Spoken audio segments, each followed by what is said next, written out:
As pessoas jurídicas de direito público interno são constituídas pela administração indireta, das quais destacamos as autarquias, sendo que o Decreto-Lei 200 de 1967 define a autarquia como um serviço autônomo criado por lei, com personalidade jurídica, patrimônio e receita próprios, para executar atividades típicas de administração pública, que requer para o seu melhor funcionamento gestão administrativa e financeira descentralizada.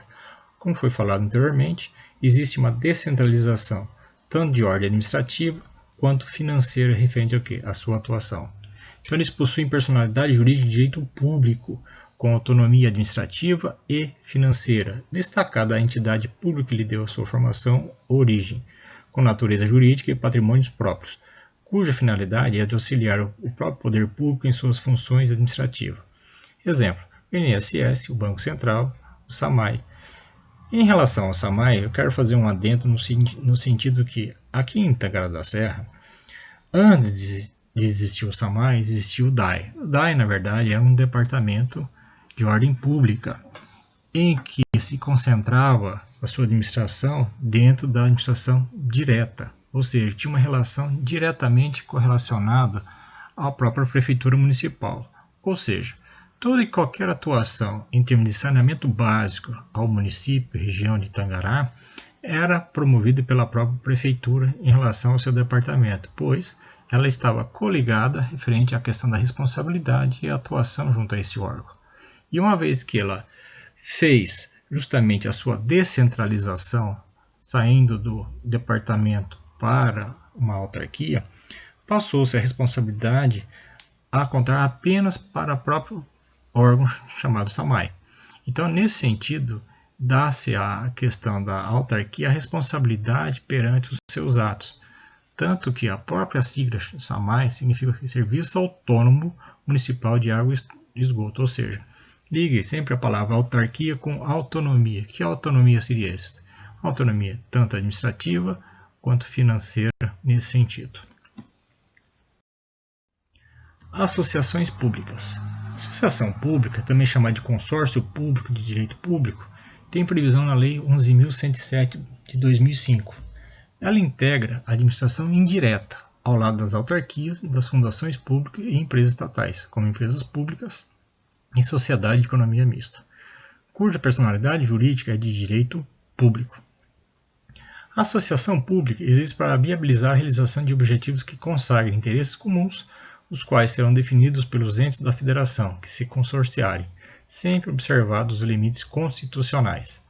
O consórcio é uma espécie de contrato administrativo que, segundo a maior parte da doutrina, forma uma pessoa jurídica. Um exemplo bem claro que nós temos na nossa região é o Consórcio Intermunicipal de Saúde dos municípios, em que vários municípios se agregaram num consórcio para atender justamente o quê? Toda a região em termos de saúde. Tanto que trouxeram para viabilizar o SAMU, para atender toda a sua região por causa dessa junção entre os municípios para atender a sua coletividade. Fundações públicas. A fundação pública é um dos tipos de instituições dotadas de personalidade jurídica que compõem a administração indireta do Estado. Fundações públicas são entidades sem fins lucrativos, constituídas para um fim específico de interesse público, educação, saúde, cultura e pesquisa, por exemplo. As fundações públicas compõem a administração indireta e se submetem às regras da administração pública pertinentes à sua personalidade pública. As fundações públicas são denominadas pela doutrina brasileira especializada como fundações governamentais. Então, as fundações públicas possuem autonomia administrativa, patrimonial, financeira e orçamentária, contraindo direitos e obrigações em nome próprio, quer dizer, ela responde pelas suas próprias atuações. Exemplo, a FUNAI, a FUNEMAT, a FUNASA. FUNEMAT, para quem não sabe, é a própria instituição na qual nós estamos retratando aqui em pauta, que é a UNEMAT. Então, a UNEMAT, na verdade, é uma fundação pública, em que ela depende do orçamento do Estado para poder viabilizar suas atividades. Mas nada impede que ela possa fazer convênios com outras instituições ou órgãos para tentar justamente viabilizar também as suas finalidades nesse sentido. Empresas públicas. Empresa pública é a pessoa jurídica com personalidade jurídica de direito privado. administrada exclusivamente pelo poder público, com capital social 100% público, instituída por um ente estatal, com a finalidade prevista em lei e sendo de propriedade única do Estado.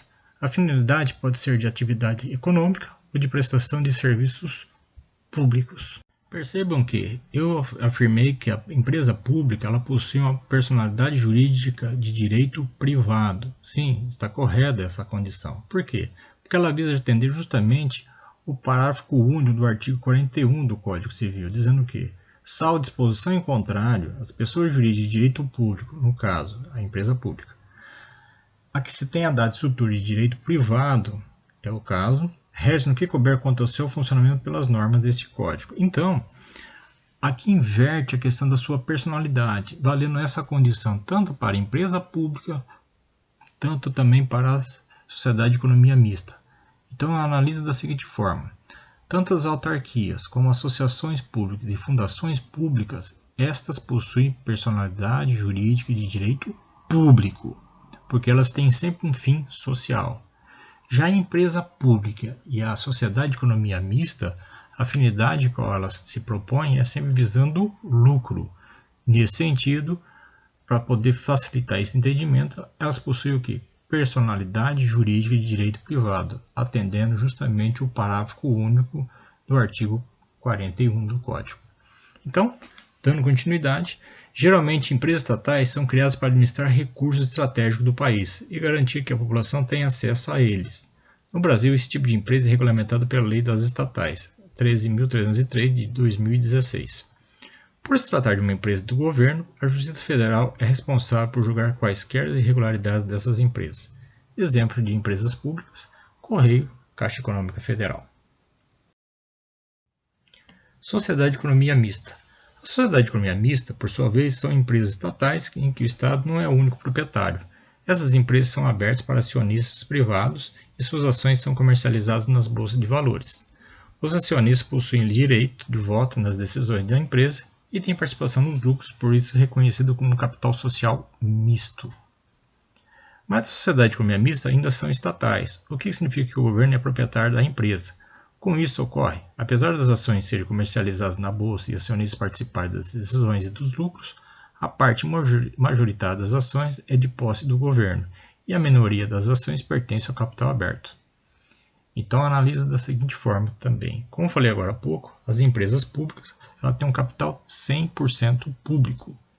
Então, o Estado ele é detentor das suas administração. Já na sociedade de economia mista, ele possui dois capitais, um público e um privado, sendo que a maioria das ações é pertencente ao poder público e a maioria das ações é lançada ao capital aberto, quer dizer, aos particulares nesse sentido. Exemplo, a Petrobras e o Banco do Brasil. Artigo 44.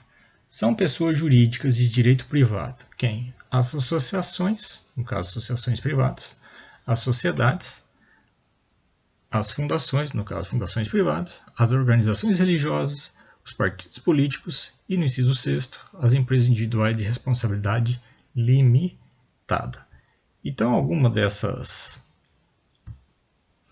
pessoas jurídicas, como associações e fundações, serão elencadas nos próximos slides. As sociedades estão elencadas no próximo curso jurídico que vocês terão durante o curso de vocês. E mencionarei um pouco sobre as organizações religiosas e os partidos políticos, bem como também sobre as EIRELI, Empresas Individuais de Responsabilidade Limitada, só para a gente poder entender um pouquinho esse funcionamento. Bom, as organizações religiosas é uma pessoa jurídica de direito privado, então, constituída por pessoas físicas ou jurídicas que professam, então, o quê? Uma religião segundo seus ditames religiosos, e sob a perspectiva de uma fé, ou seja, na vivência de um culto divino, de um carisma, de uma ideologia ou de uma filosofia de vida que lhes forneça o quê? O fundamento para suas iniciativas religiosas, educacionais, assistenciais e outras. Então, elas são resultado da confissão e vivência da fé de seus membros ou integrantes. Então, são portadores de um direito próprio, que regula a disciplina de sua vida, ou seja, organização e atividades. Então, como exemplo desse tipo de organização, pode ser citadas as igrejas, as dioceses, as chamadas prelazias, mitras, ordens, congregações, instituto de vida consagrada, institutos de vida apostólica e outros. Enfim, o que caracteriza ser uma organização religiosa é o exercício da profissão de uma fé, a vivência de fé, por meio de suas ações religiosas, pastorais e assistenciais, bem como também educacionais, culturais e outras coordenadas e desenvolvidas por seus ministros, fiéis, seguidores e administradores. Os partidos políticos. A organização, então, de direito privado também, que no sentido moderno da palavra pode ser definida como uma união voluntária de cidadãos com afinidades ideológicas e políticas, ou seja, organizada com disciplina visando a disputa de um poder político. E por fim, as empresas individuais de responsabilidade limitada, EIRELI. Essa também será proposta nos cursos mais adiante, porém só para a gente ilustrar, ela foi criada então na Lei 12.441 de 2011. Então, a empresa de responsabilidade limitada, a EIRELI, é aquela constituída por uma única pessoa, titular da totalidade do capital social, devidamente integralizado, que não poderá ser inferior a 100 vezes o maior salário mínimo vigente do país. Então, o titular não responderá com seus bens pessoais pela dívida da empresa. Então, a pessoa natural que constituir a empresa individual de responsabilidade limitada somente poderá figurar em uma única empresa dessa modalidade. Então, o nome empresarial deve ser incluída a expressão EIRELI após a firma ou denominação social da empresa individual de responsabilidade limitada.